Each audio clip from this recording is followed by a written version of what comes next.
two participants that are going to come play a little game for us this morning.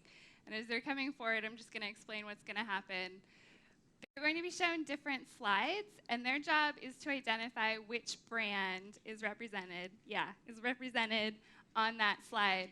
And then when you think you have the right answer, come on. When you think you have the right answer, you're going to give yourself a big hand and clap in. I don't have a bell. I have a hand. I'm just going to give you a hand. That's all I got. So you'll see a bunch of different slides. When you think you know the brand, then you clap in. Like, oh, this is your first one. Yeah, go ahead. Yeah. Yeah. Haagen-Dazs. Yes, it is. Good job. All right, this is your second one?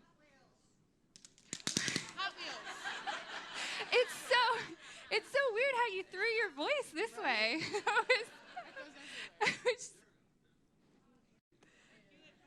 Okay, now you can help her. Oh. Yeah, HP. And apparently they'll just click the next slide so you can see. There it is. All right, good job. Okay, what's your next one? Levi's.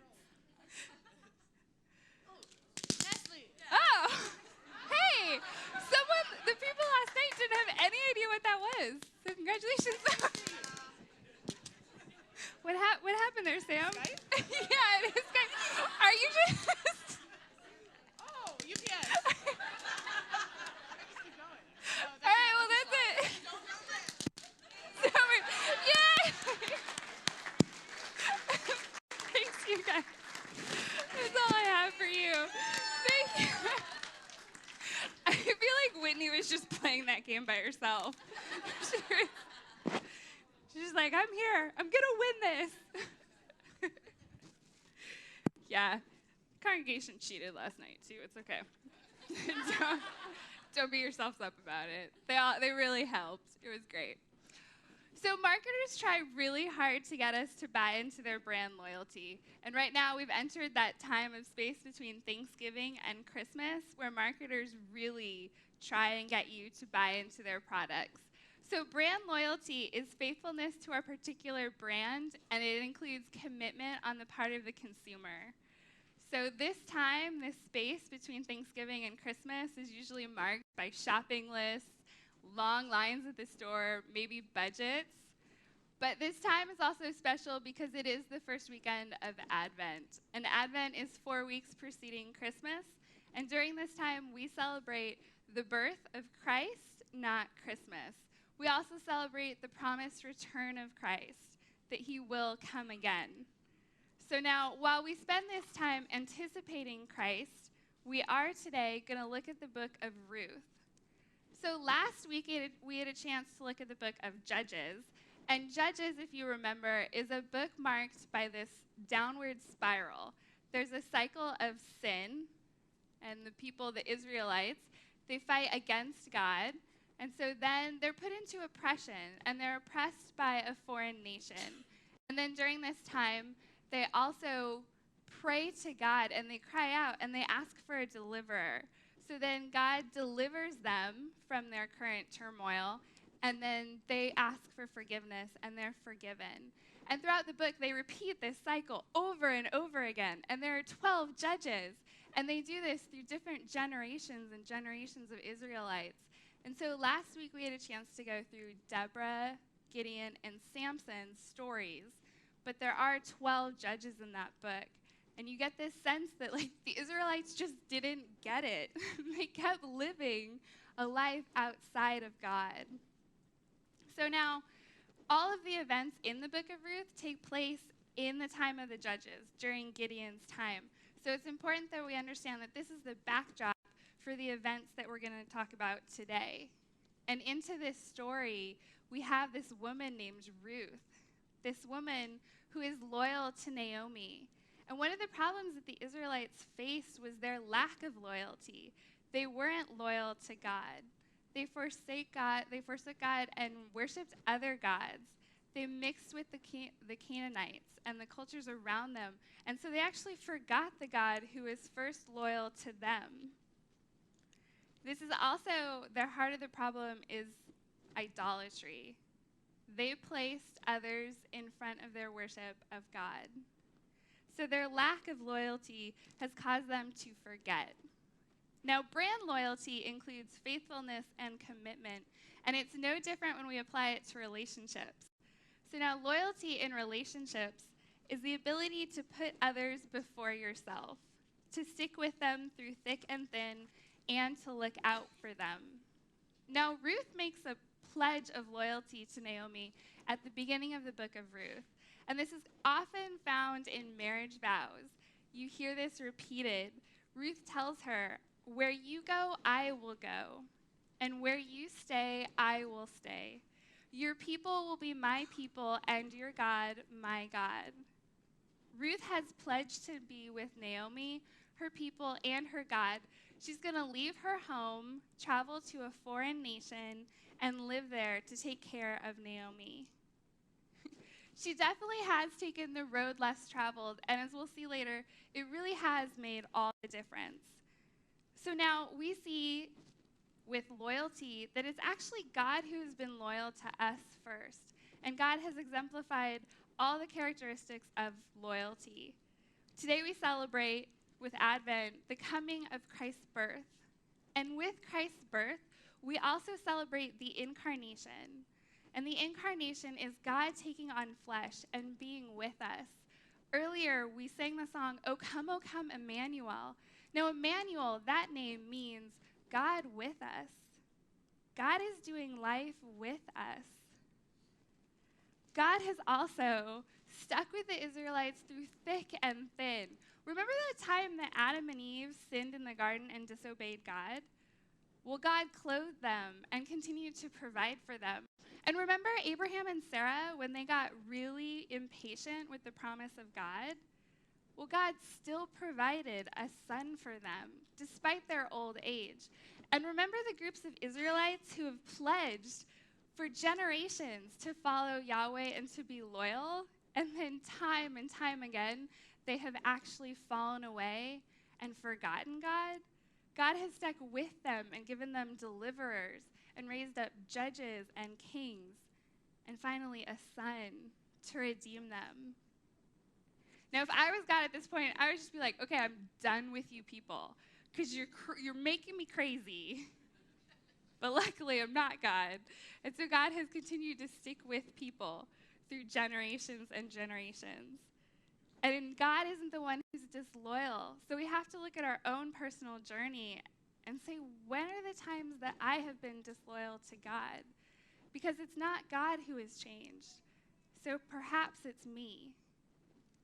So God has continued to look out for those he loves, which is the third characteristic of loyalty. And we see this in today's text, and we also see it in this season of Advent.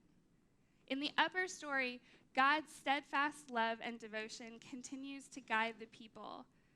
God also continues to work behind the scenes to make sure that the salvation story comes about. And in the lower story, Ruth's story today, we're going to see that not everyone has abandoned the worship of the Lord. We see that righteousness actually is found in Bethlehem. So our verses for today come from the book of Ruth, chapter 2, verses 1 through 12. Now Naomi had a relative on her husband's side from the clan of Elimelech, a man of standing whose name was Boaz. And Ruth the Moabitess said to Naomi, "Let me go to the fields and pick up the leftover grain behind anyone in whose eyes I find favor." Naomi said to her, "Go ahead, my daughter." So she went out and began to glean in the fields behind the harvesters. As it turned out, she found herself working in a field belonging to Boaz, who was from the clan of Elimelech. Just then, Boaz arrived from Bethlehem and greeted the harvesters. "The Lord be with you." "The Lord bless you," they called back. Boaz asked the foreman of his harvesters, "Whose young woman is that?" The foreman replied, "She is the Moabitess who came back from Moab with Naomi." She said, "Please let me glean and gather among the sheaves behind the harvesters." She went into the field and has worked steadily from morning till now, except for a short rest in the shelter. So Boaz said to Ruth, My daughter, listen to me. Don't go and glean in another field, and don't go away from here. Stay here with my servant girls. Watch the field where the men are harvesting, and follow along after the girls. I have told the men not to touch you, and whenever you are thirsty, go and get a drink from the water jars the men have filled." At this, she bowed down with her face to the ground. She exclaimed, "Why have I found such favor in your eyes that you notice me, a foreigner?" Boaz replied, "I've been told all about what you have done for your mother-in-law since the death of your husband, how you left your father and mother and your homeland and came to live with a people you did not know. May the Lord repay you for what you have done. May you be richly rewarded by the Lord, the God of Israel, under whose wings you have come to take refuge." This story begins with tremendous loss. It's famine and displacement that has caused this family to leave Bethlehem. And then Elimelech dies. And then his two sons, Mahlon and Chilion, die. And that happens in the first 5 verses. Now, if we were just to stop reading the story, it would definitely seem like a tragedy. And if this was a Shakespearean play, it would be a tragedy. But luckily, this story is not over. It does continue on. Now, life comes with its hardships, but hope reminds us that we are not the sum of our circumstances. Naomi's name means pleasantness. She starts off the story full. She has a husband, she has 2 sons, she has the promise of heirs, and then tragedy strikes. And her circumstances dictate that she is a widow. She is poor. She has to rely on the kindness of others to survive, and she needs to be cared for. It's at Naomi's lowest point that Ruth pledges her loyalty to Naomi. Naomi and Ruth make the trek back to Bethlehem, but it's not a happy journey. When they finally reach the gates of Bethlehem, they don't rejoice with the women who greet them at the gate. Naomi says, "Don't call me Naomi. Call me Mara, because the Almighty has made my life very bitter. I went away full, but the Lord has brought me back empty." Moab wears heavy on Naomi. Her bitter circumstances have changed her outlook on life. She's empty, she's mad at God, and she's not getting any younger. She doesn't think that by moving to Bethlehem, she can change her social status. And that's where she's wrong. So let's talk about Bethlehem for just a second. So in Hebrew, the name Bethlehem actually means house of bread. And so it's ironic in the text that in order to find sustenance and to be filled, this family leaves the house of bread to find help. And then when Naomi hears that the Lord has actually provided for the people, they return to the house of bread. They return to the Lord's nation in order to be filled.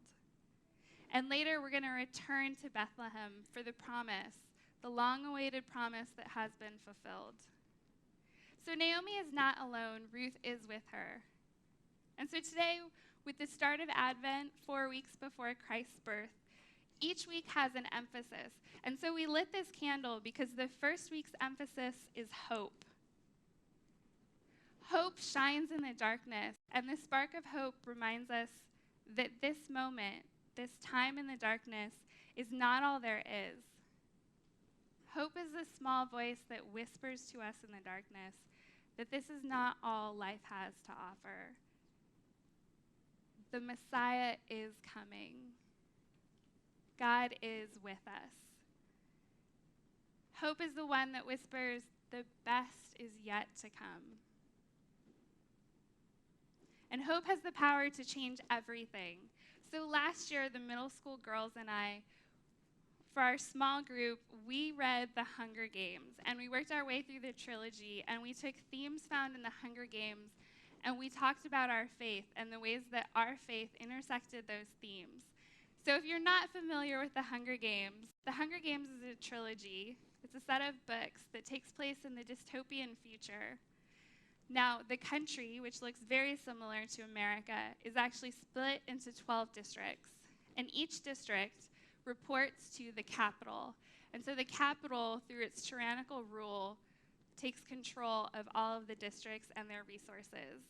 And as a punishment for a war that they had, each district every year has to offer up one boy and one girl tribute to participate in the Hunger Games, which is essentially a fight to the death. So Katniss Everdeen is the hero of this story. She's the main character, and she goes to the Hunger Games, and through her actions in the Hunger Games, she inspires hope and fuels the fire, the flame of this rebellion that unites each of these districts together. But President Snow does not really like her, doesn't really appreciate her rebellion. And so in a moment, you're going to watch a clip of him talking to the head game maker, the person who actually orchestrates and runs the games. Hope certainly is dangerous. The only reason Katniss is in the games in the first place is because she stepped in as a tribute in place of her sister. She stepped in as a substitute for her weaker, younger sister. She volunteered willingly so that her sister could live. Hope is the thing that propels us forward. It gets us up in the morning. And Ruth is not lazy. She's very active. She knows that their hope right now at this point lies in survival. They just need to get through the day. And to do that, they need to eat. So Ruth falls back on the old Hebrew law that provided for those who couldn't provide for themselves. So in Leviticus, it says, when you reap the harvest of your land, do not reap to the very edges of your field, or gather the gleanings of your harvest. Do not go over your vineyard a second time, or pick up the grapes that have fallen. Leave them for the poor and the foreigner. The Israelite law has places where people are taken care of. Ruth definitely is a widow. She's a foreigner, and she's definitely poor. But these circumstances don't mean that she is less of a person. Her care for Naomi is actually what elevates her in Boaz's eyes. He notices her because of her attachment to Naomi. Through this pagan foreigner, the plan for salvation will come about. God works through those that we least expect. She is the Moabitess who came back from Moab with Naomi. Ruth is a Moabite. The text continually repeats this, almost to the point that you're like, okay, we get it. Ruth is a Moabite. Yes, I totally get it. But the text continually repeats that because the text wants to make clear that you know that Ruth is an outsider. This is a common theme in Scripture. God chooses those who we would least expect, people with identity crisis, people who doubt the power of the Lord, people with huge character flaws. But God says, I'm going to redeem all of that, and I am still going to use these people. And when we pick up the story, today is the last weekend that we're doing the story in this year. When we pick up the story again, the first weekend of the new year, we're going to see that the people who the group of Israelites choose, the person who the Israelites choose to be their king, is not the person that God chooses to be their greatest king. Because they're looking at the outside, and God is looking at the inside. God works through those that we least expect. So Ruth is unique for a couple reasons. She is a foreigner from Moab.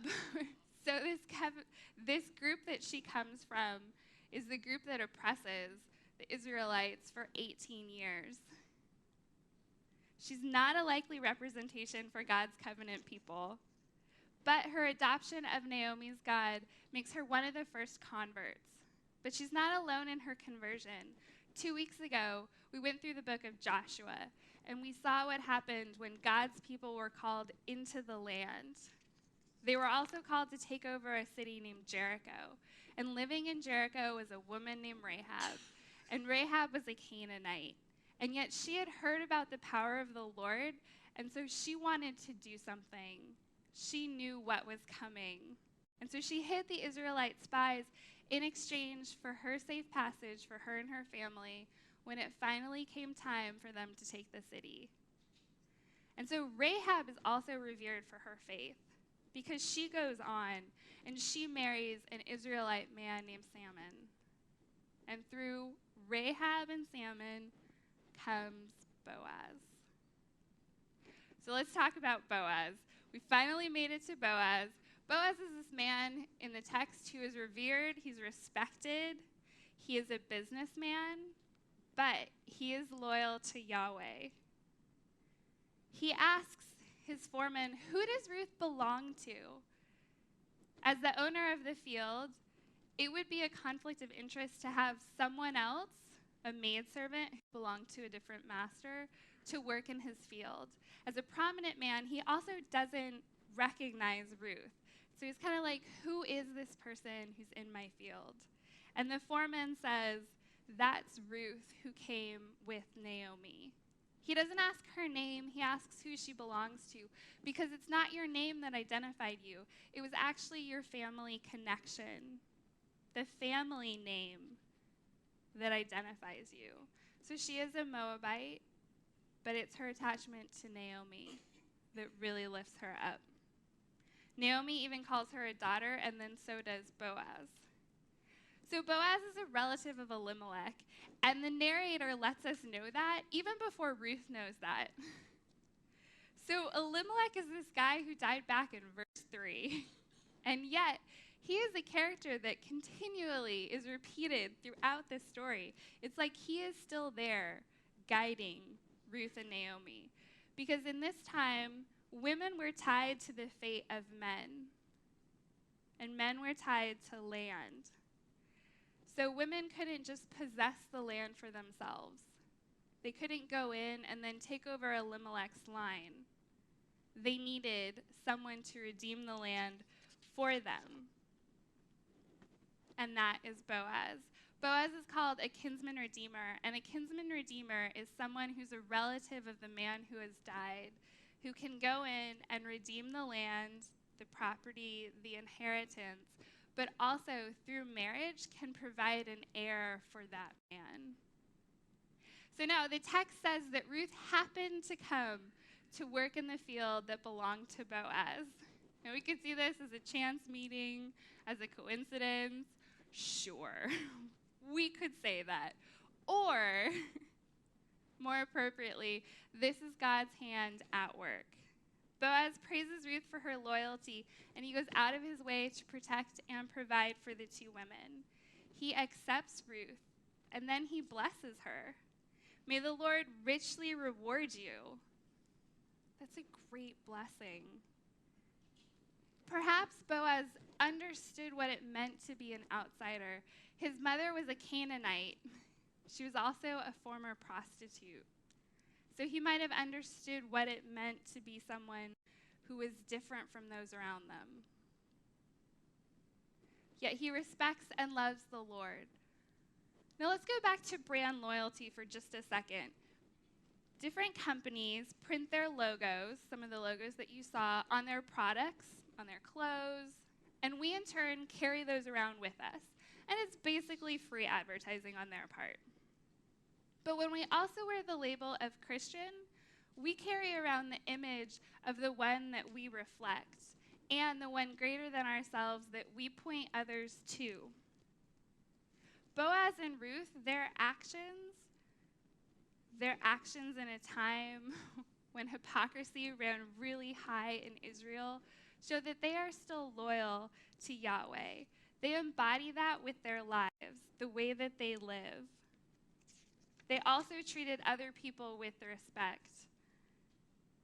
When we take on that label, we treat others with respect. But Boaz knows he's not the closest relative to Elimelech. There is one who is closer. So Boaz goes to that man and he says, listen, do you want to redeem the land of Elimelech who died?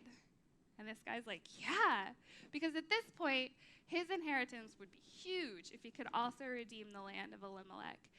But it comes with Ruth and Naomi. And so Boaz says, well, when you do that, you got to take Ruth and Naomi with you. And this other man knows that if he does that, his inheritance would be cut in half because he wouldn't be able to claim any of the inheritance that comes through Ruth's sons. That would belong to the line of Elimelech. So he says, you know what, actually, I don't want to. Take that back. You do it. So Boaz does. Boaz accepts the claim. He redeems the land for Ruth and Naomi. But it costs him something to do this. He needs to maintain Elimelech's inheritance separately. Now, in the text, in 4 short chapters, we see the word redeemer 23 times. That's a very high percentage in a very short book. And the repetition is cluing us into the theme. Redeemer. It's important. Boaz is the kinsman redeemer for Ruth and Naomi. Now, Boaz and Ruth meet in the fields surrounding Bethlehem. And a few hundred years later, in the middle of the night, in the fields surrounding Bethlehem, shepherds are awoken and told by a host of angels that the Savior is born. The Redeemer of all people has come to the earth. So Boaz marries Ruth, continues Elimelech's line with their son Obed. Obed is the father of Jesse, and Jesse is the father of David, Israel's greatest king. But through David's line comes Jesus, who is called the Christ, the King of all nations. We all need a redeemer. We need someone to stand in as tribute, as substitute for our own human condition and sin. Katniss said in the first Hunger Games, you don't forget the face of the person who was your last hope. And that's certainly true. We don't forget the person in who our hope lies. We don't forget the person who stood in as tribute for us. This story could have been different. Ruth could have stayed in Moab. She could have abandoned Naomi when they got to Bethlehem, but she didn't. She was loyal to Naomi. God has chosen some really messed up people. And yet, through this group of people, the Savior of the world was born. Don't think you're good enough to be used by God? Go back and read Rahab's story. Go back and read Ruth's story. These two women are present in the genealogy of Jesus. They're pretty important. You have more to offer than you realize. Boaz accepted Ruth. Above and beyond just physical needs, yes, he provided extra food for her, but he also provided a way for her emotional needs, so that she didn't feel like an outsider anymore. Loyalty and acceptance go a really long way. Now, it's the end of November, and for most of us, this just means Thanksgiving and Christmas decorations and Christmas lists and a lot of food, which you might still be feeling today. But for high school seniors, this means the deadline for college applications. And after they click the button Submit, they enter that long, nail-biting period of time when they wait to hear the words, "You're accepted." It's very similar to the first time you turned to look at your boyfriend or girlfriend and said, "I love you." And then you waited to see if they would respond in turn, or if they would just say, "Thank you." Thanks for that. We all want to be accepted. It rules our middle school years, plagues our high school years, and transfers into our college and career and marriage choices. But the good news is that you and I don't have to wait to be accepted. We have already been accepted. Through Christ's suffering and sacrifice, you and I have been redeemed. We are accepted and welcomed like Boaz accepted and welcomed Ruth. And then we, in turn, go and accept and welcome others. The whole story started because Ruth agreed to do life with Naomi. She said, I will go with you, I will live with you, and I will do this life thing together. And in our darkest moments, there is one who gives us hope. You are not alone. There is someone in your life who says, I am going to do this with you. I am going to walk this road with you, and you are not alone.